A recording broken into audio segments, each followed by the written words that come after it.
Happy Monday, guys. Who's ready for some informational content? No, wait. Where are you going? It's okay. I got the whiteboard. What is up, you sexy YouTube mother lovers? We are back for another episode of The Whiteboard of Knowledge. Gonna fuck you up with that sweet, sweet knowledge today. One of the most commonly requested things you guys wanted to see a whiteboard breakdown video of is the AS VAL.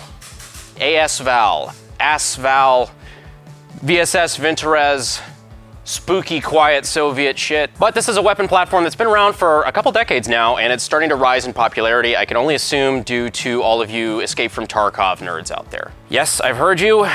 Yes, I will probably stream it. No, I don't know when.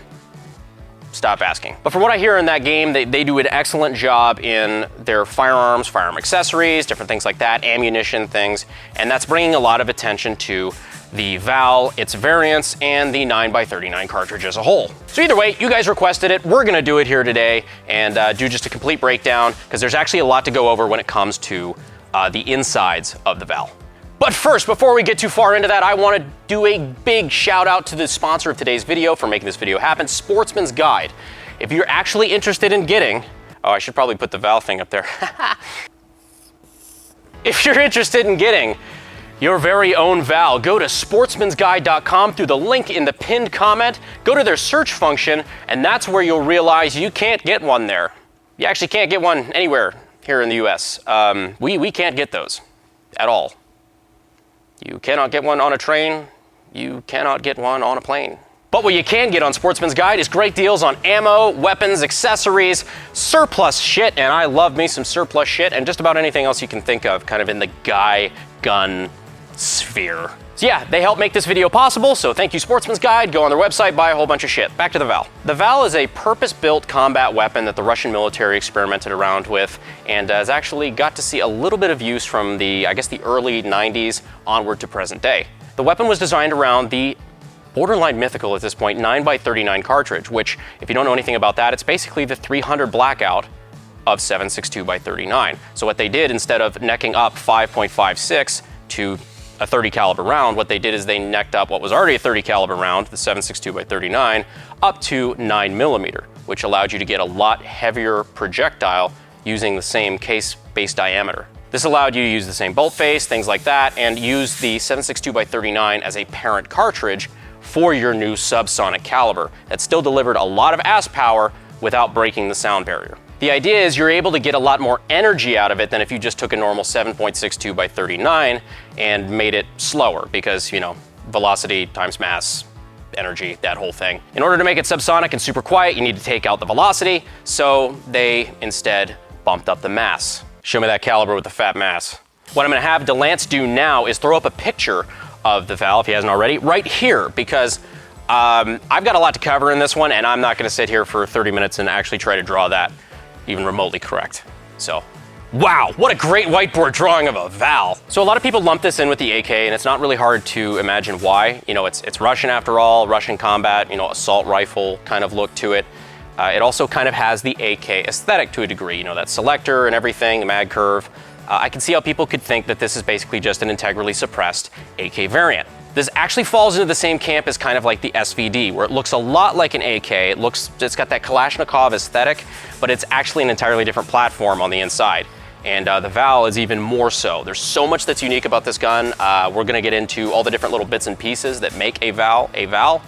And yeah, let's go ahead and do that, starting with the firing mechanism.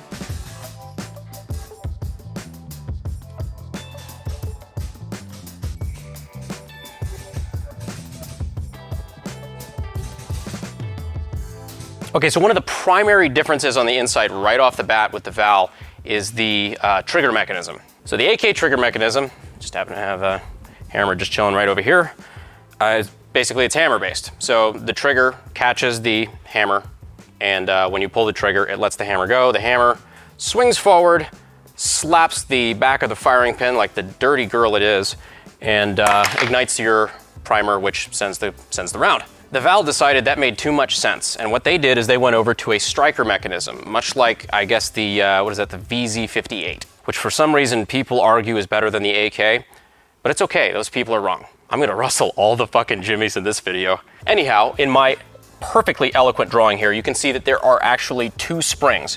One of them is the primary recoil spring, where you've got your bolt carrier. It's very AK looking. AK, you know, it's a gas piston, everything like that. It just kind of has the same look. But on the bottom here, you have another spring. What does that do?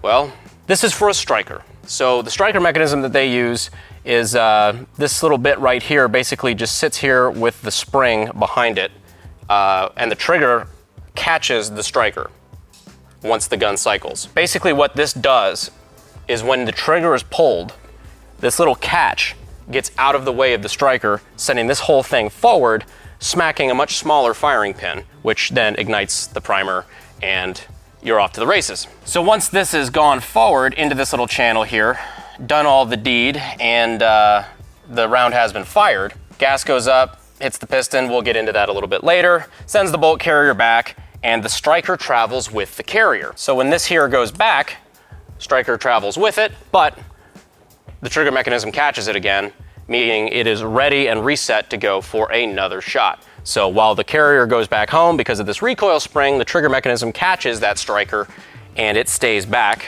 and primed, ready for another shot. Rinse and repeat until you either run out of ammo or get clapped. Rip Ivan. It's a terrible looking trigger. The valve trigger isn't sexy either, but I kind of fucked that one up. So yeah, if you're a fan of striker mechanisms, you will absolutely love the way that the valve trigger works. If you have common sense, you understand that this is a little odd. I'm ripping on it, but it seems to be perfectly adequate. I'm an American and change is scary, so I don't like it. But like I said, this is a massive departure from the way that the AK fires, and this is just one of the main differences. Let's go over to the bolt, for example. So the way an AK locking lug works, or the AK bolt rather, that contains locking lugs, is a little different than what you would be used to if you're more familiar with the AR-15. So let me see, drawing it from memory here. No, that's not right. Ta-da! What do I win? Let me verify that's not horrifically wrong. Hey, look at that. I'm a fucking artist. So this is the bolt on a typical AK. If you're familiar with it, you know how it works, but the locking lugs are here and here.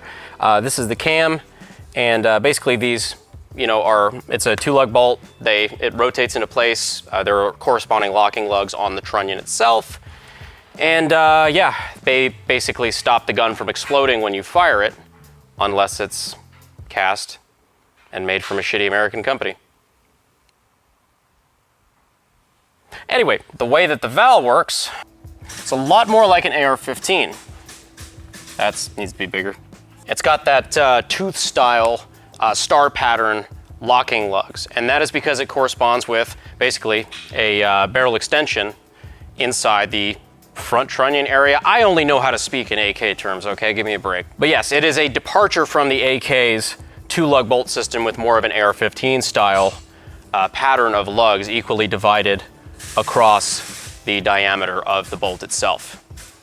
Imagine that. It also departs from the AK's shark fin style ejector, which is where the bolt just travels back in the receiver, and this cutout here is because there is a strip of sheet metal that physically knocks the cartridge out as it goes through the weapon. On the VAL, you have, again, a very modern AR-15 style plunger ejector there, which is just a spring-loaded little piece of steel, that just a little pin that is always under constant tension, even when it's in the chamber.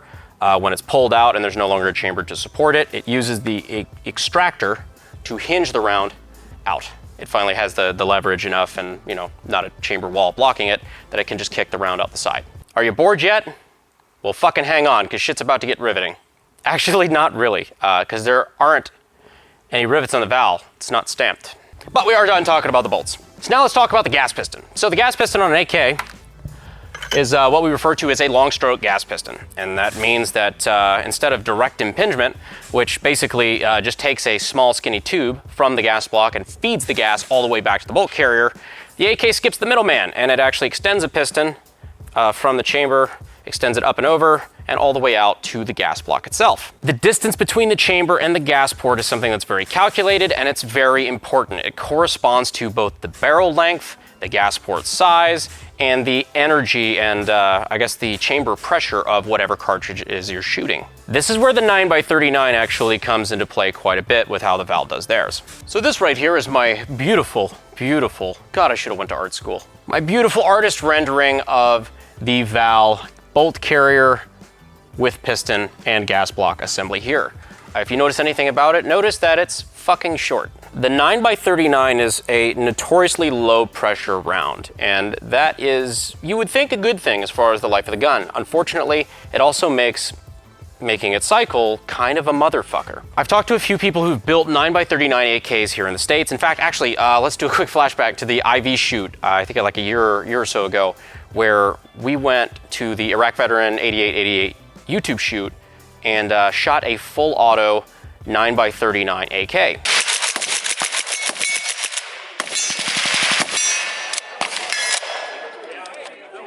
That is a dream. That is a dream. Beautifully cycling gun. It ran super smooth, almost no recoil. It was truly fantastic. Almost made me a believer in 9x39. Actually, it was enough to get me to buy a barrel on the spot. However, I've talked to a couple of the people who have built 9x39 AKs here in the States, and the pressure is obviously a big concerning factor. You would say open up the gas port a little bit, let a little bit more gas up in and kind of shove that piston back. Alas, to no avail. What a lot of them ended up having to do on an AK is run a direct impingement style tube forward to the gas block from the rear sight block area. So if your AK barrel is here, Jesus, what the hell? This is where your rear sight block is, and this is where your gas block usually is. There was so little pressure at this port, even with more barrel past it, there was so little pressure there, even with it being over drilled. What they ended up having to do is drill the port somewhere back here and feed a line forward from there to the gas block to siphon off almost the near chamber pressure, push it forward to the block, and then use that to work the piston. Really fucking odd. Even though the VAL is suppressed, because you know kind of the big thing about it is that it is integrally suppressed. That's pretty much the whole point. Running a 9x39 is that you can get decent energy out of something that's really quiet. Should be adding a lot of back pressure to the system. It's still not enough to run a normal length gas system. So they cut it back super short. They have a shorter piston, big ass gas block. And if you're wondering, threads up front, probably poorly drawn, also are what you can use to attach the suppressor. So this is where your handguard would be. And then from the handguard directly, you just have a big old Maglite looking can coming off that bitch. But what this represents is basically one of the bigger challenges of 9x39. You have a lower pressure cartridge. Guns don't run magically. Unfortunately, there is quite a bit of math that goes in behind it, how much gas you need to siphon, where you need to siphon it from, bolt thrust, the amount of, just the amount you drill your gas port size to figure out how much gas you bleed off and in and where, and it's just a lot of stuff. 9x39 fucks with all of that. 7.62x39, 5.45, 5.56, 308, this shit is all easy to figure out. 9x39 just fucked it all up. All right, soapbox moment. 5.56 is to 300 blackout as 7.62x39 is to 9x39. You can do 5.56 AKs and 300 blackout AKs off of the same gas port location. Why 9x39 has to be different? Who fucking knows? Thanks, Ivan. Anyway, I can't let the internet be this angry with me, so let's just move on. If at any point this becomes too intense for you and you get your fifis hurt, just know that you asked for this. You did this. Hold on. This whole operation was your idea. Something else we'll be talking about is the suppressor design. It's basic as fuck. This is the Starbucks pumpkin spice latte of suppressor design. So with any suppressor, you're going to have baffles. Baffles are something that basically create miniature chambers for powder to burn off and for the gases to cool down and basically not just exit the suppressor all at once, creating a very loud boom, gunfire report, that whole thing. I'm not going to talk a lot about the suppressor design because frankly that's for people that are smarter than I am, but I can give you the basics. Now suppressor companies have gone all over the map coming up with baffle designs, how to stack the baffles, how to shape the baffles, contours, different little machining things, tricks left and right on how to make baffles that are custom engineered to be as quiet as possible. Yeah, the Russians didn't fuck with that at all. They've got like 3 fucking washers in this thing. There's your Valken. So of course you got a hole that goes through all of these for the bullet. But yeah, that is basically it right there. So if you have a tube and 3 correct diameter sheet metal washers, you could easily at home just build a...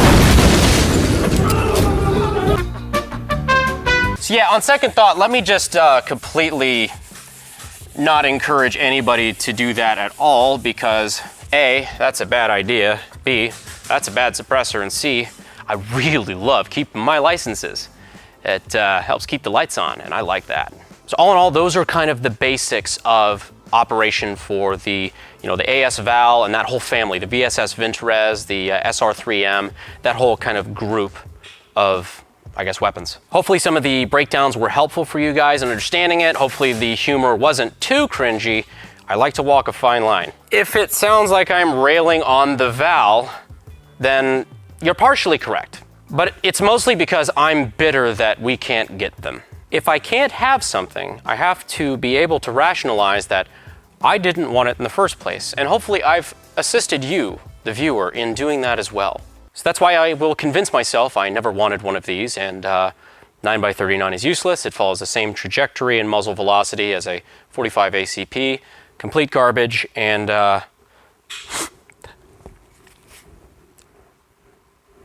I will be fine without one. But for real, I really do like doing these whiteboard of knowledge videos. To my surprise, you guys actually like watching them. So if you have suggestions for more videos like this that you want to see in the future, more technical breakdowns of different firearms, things that maybe need a little bit more detail explaining, or maybe you just like hearing me talk. Very unlikely. Leave your recommendations down in the comments. Be sure to be a member of the #AKG notification squad. We're trying to give away more shirts, teaming up with Third Pin Threads on that, with these wonderful, wonderful t-shirts that I don't fill out nearly as well as I did before I was sick and lost 10 pounds. But yeah, I appreciate the support. I'm just shouting shit out now at this point. Thank you to Sportsman's Guide, and if you haven't subscribed over to the B channel, be sure to do that. I will include the link in the pinned comment as well. And as always, I will see you sexy YouTube mother lovers on Thursday for a gun meme review. The fuel is my obsession to make the perfect weapon, like Rasputin's rise to the top.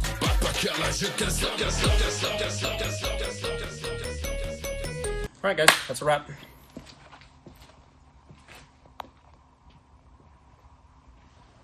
No, what the fuck do you think you're doing? Come on. But what you can get on Sportsman's Guide is a great deal on various. I had like 3 things I was gonna say. You can get a great deal on various shit. And if it sounds like I'm railing too hard on the veil, fuck, I'm tired, man. It's Val Day, my dudes.